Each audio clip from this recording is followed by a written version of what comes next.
Hey, what's up mga ka-videos PH?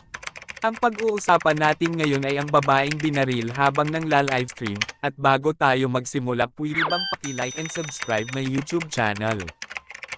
Kung tapos munang ma-like at pa-subscribe ay simulan na natin. Sugatan ng 23 anyos na babaeng tindera matapos barilin ng malapitan ng isang lalaki habang naka-livestream sa Purok 4 BG Santa Ana, Taytay Rizal.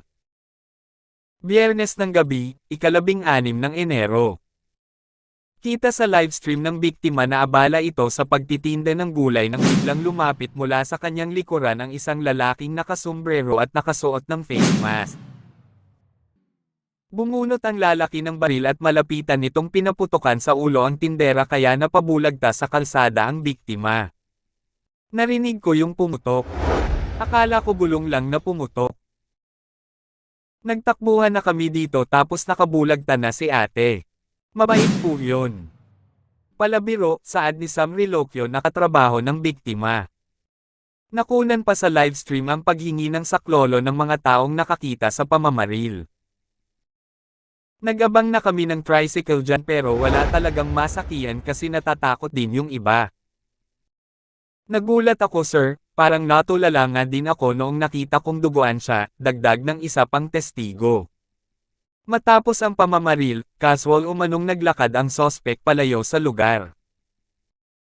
Binaybe yung Purok 4 papunta sa Secondary Road, at doon sa Secondary Road, as per sa impormasyon na nakuha namin, may naghihintay na nakamotor. Parang dalawa sila, saad ni Sonny Mendoza, council leader ng PRM4, BG Santa Ana.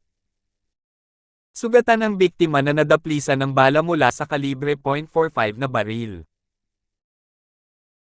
Caliber 45 sa isinagawang hot pursuit operation ng pulisya Sabado ng umaga, nahuli ang 31 anyos na sospek sa tinutuluyan nito sa Angono, Rizal.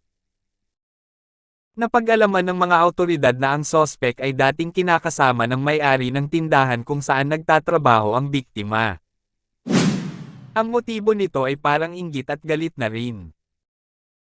Base sa impormasyon ng dating kinakasama, nagkaroon si sospek ng mga relasyon kung saan itong biktima ang taga-sumbong sa ate niya, saad ni Marlon Meso, Chief Investigation Section ng Taytay MPS.